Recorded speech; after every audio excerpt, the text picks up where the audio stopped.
guys, Miss Molly Goda here again. This is week 5 of being in our curfew, and this week we are focusing on cricket.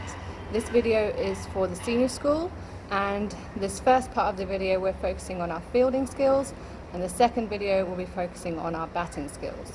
So the objective today is to try and improve our fielding skills, obviously within a small space, and try and describe the technique for bowling.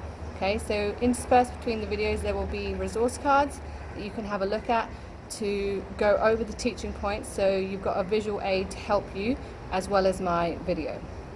The equipment that you ideally need is a tennis ball and a cricket bat, but if you don't have that, any form of small ball and a bat of some kind, or a racket, or a rolled up ball of socks and a hardback book, anything just to make it work so you can practice these skills.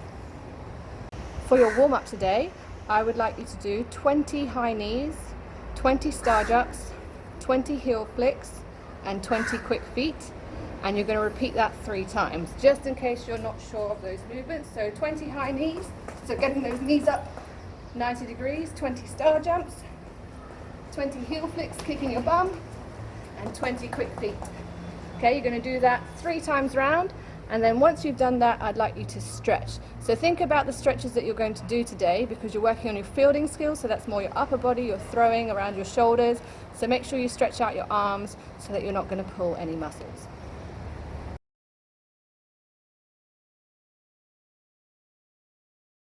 The underarm throw and catch. So you want to make sure that your feet are nice and wide apart, about hip width apart, shoulder width apart. Your knees are bent and you're making that target with your hands. Cross over your little fingers to make a basket. Put your hands out in front of you, and as the ball comes, cushion it and bring it into your chest. When you throw the ball, step into it with your opposite leg and release with a straight arm about waist height. So cushion the ball as it comes in, step into it as you release. Cushion the ball, step.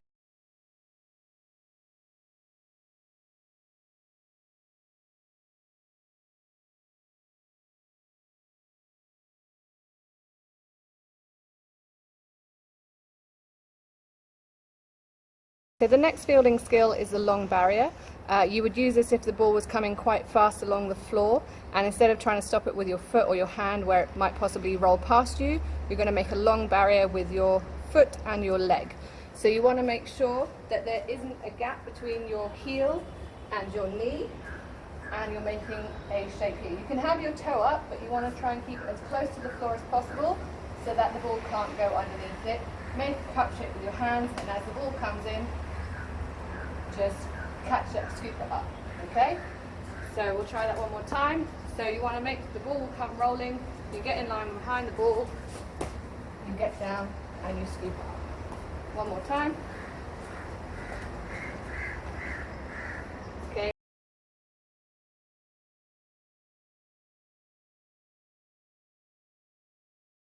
Okay, this one is your high ball catch. So you want to make sure that you cross over your thumbs, spread your fingers and make that basket. Hold your hands above your head, and you're going to cushion it by bringing it into your chest. Okay, so you want to get underneath the ball and cushion it into your chest. Okay, so you get underneath the ball and bring it in. If you don't bring it in and you're using a cricket ball, which is incredibly hard, it's most likely going to rebound off your hand and hurt you.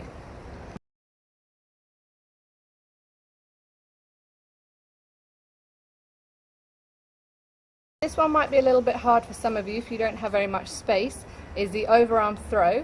So I'm just going to demonstrate the technique but without much power, because I don't have that much space up on my roof.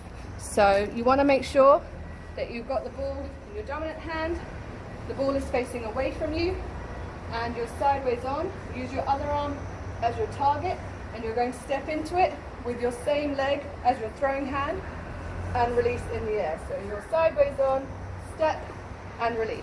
Now normally you would use an overarm throw for a long distance, so you'd need to use your whole body and get as much power as possible, but more than likely right now you won't be able to practice that at full speed and full distance, because I'm assuming we're all in the same boat and we don't have as much space as we would like.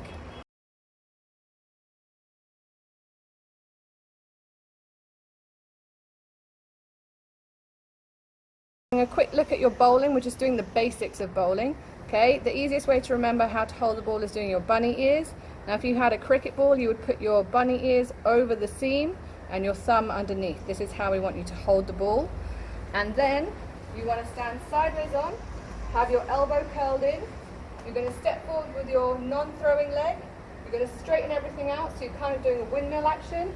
Take your front arm down, your back arm over, step into it and release the ball.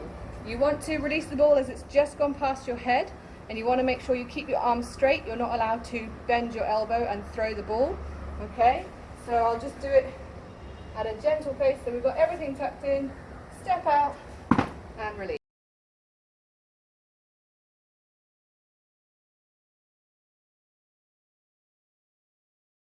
So you've just been shown how to do your bowling technique for cricket. So what I would like you to do now is have a practice of that and maybe do about 20 bowls in a row. Okay, just bowl it against the wall or to a partner. Hopefully you've got someone at home that can help you, and just practice. Once you've got that technique down, then I want you to make it into a competition, and I want you to start aiming it at some wickets or some stumps or some objects that you're going to line up. Now if you've got wickets or stumps, perfect. If not, if you can either maybe draw some chalk wickets on your wall, or if you've got some targets you could make, maybe some plastic bottles or stuff that you could line up to aim for. Okay, and then I want you to have 5 attempts at bowling at the target, and if you hit the target you get 10 points. If you're really close to the target, like 30 centimeters kind of on either side or above, then you get 5 points, and if you're way off, then no points. Okay, so see what's the maximum points that you can get in your 5 bowls. Now obviously if you find that really easy, there are things that you can do to make it harder. So you can stand further away from the stumps, you could make your target smaller. So to recap today's session, we have focused on cricket, and within cricket we've been looking at your fielding skills.